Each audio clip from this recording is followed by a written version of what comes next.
AI minds, quantum leaps. Cut the noise, dive deep. Truth unlocked. Dr. Mike on the mic. Tech Unfiltered is on the clock. Now it's time for the show.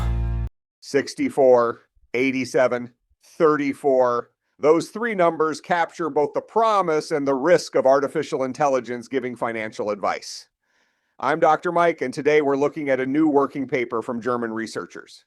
Before we get into the results, an important qualification. This is a working paper, not a peer-reviewed journal article. The experiment was pre-registered and carefully documented, but the findings have not yet gone through the full process of outside review and revision. The researchers ran an online experiment with about 3,700 participants. People made an incentivized financial choice, meaning their decisions affected how much real money they could earn. The products were fictional, but the financial trade-off was designed to have an objectively correct answer. Participants first chose how much to contribute over 6 periods to a fictional global stock index fund.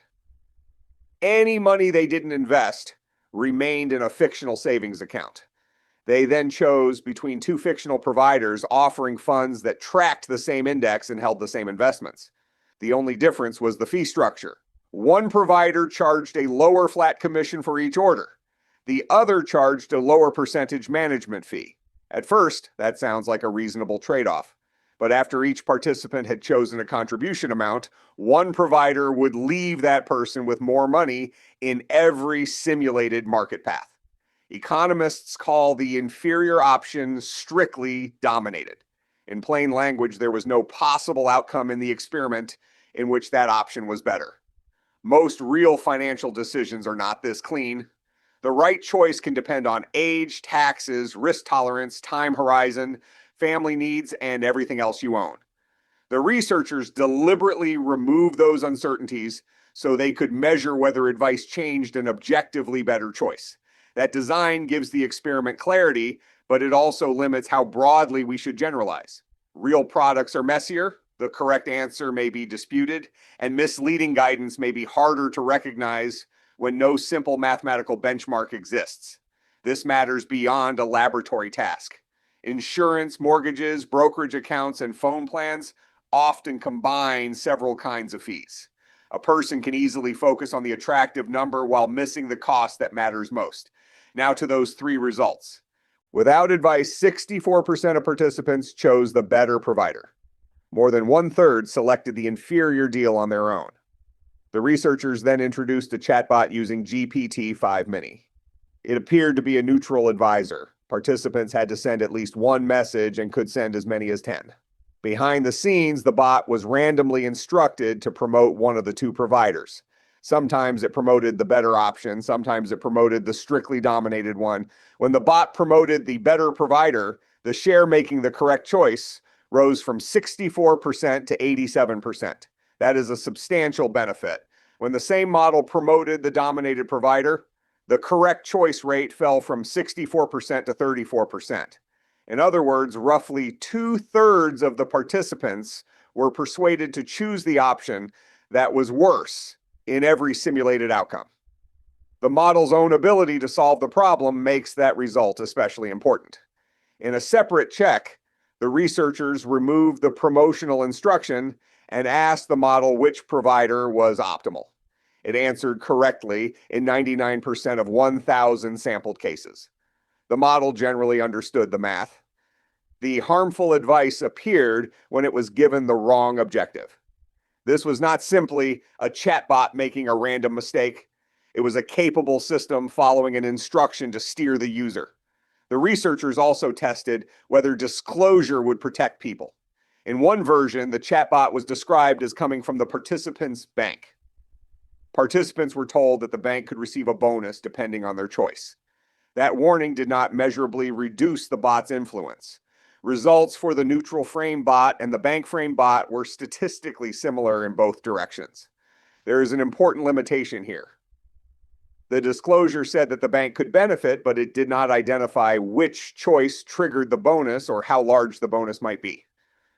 A more specific warning could produce a different result. The study does not prove that every conflict of interest disclosure is useless. It does suggest that a general disclaimer by itself may not be enough. The study also compared the chatbot with incentivized human advisors. These were other participants, not financial professionals. When promoting the better option, the bank-framed bot moved about 10 percentage points more people toward the correct choice than the lay advisors did. When promoting the inferior option, it moved about 14 points more people toward the incorrect choice. Those differences were statistically strong. A smaller side experiment included people who reported working professionally as financial advisors. Here, the evidence was less decisive. When promoting the better option, the artificial intelligence advisor appeared stronger, 89% compared with 82%, but the difference was only weakly significant. In the inferior option condition, results from the professionals were not significantly different from the chatbot's results. So the careful conclusion is that the bot was more persuasive than incentivized lay advisors in this setting. The study does not establish that it decisively outperformed professional advisors. Another revealing result involved people who chose larger contribution amounts. They tended to score higher on financial literacy, report more investing experience, and show the profile of confident investors. Without advice, this group chose correctly 88% of the time. When the bot promoted the dominated fund, fewer than half still chose correctly. Financial knowledge reduced vulnerability, but it did not eliminate it. Participants choosing smaller contributions started from the other direction. Without advice, only 28% selected the better provider. When the chatbot promoted the correct answer, their success rate rose into the 70s and 80s. That is the genuine opportunity here. Accurate guidance delivered at scale could help people who have the least financial experience. Why was the chatbot persuasive? The researchers found that its messages were longer, more analytical, and more consistent than the human advisor's messages. Machine-based ratings also judged the chats more persuasive, but this analysis was exploratory, and artificial intelligence was used to help rate artificial intelligence output. The authors say the precise mechanism remains an open question. The limitations deserve emphasis. These were fictional funds and fictional fees. Participants had real payment incentives, but no one was putting an actual retirement account at risk. It was a relatively simple one-time decision involving one model at one point in 2026. The study does not show that a real bank chatbot has behaved this way, caused customer losses, or can manipulate every financial decision. It is evidence from a controlled setting, not a universal law. The practical lesson is to ask more than whether you trust artificial intelligence. Ask what the system is optimized to do, who selected that objective, and how the institution offering it gets paid. A chatbot can be accurate, patient, and helpful while still steering you towards someone else's goal. For a decision that could materially affect your finances, name the exact product, read the fee documents, compare real alternatives, and verify important claims independently. Don't make a major financial decision from generated text alone.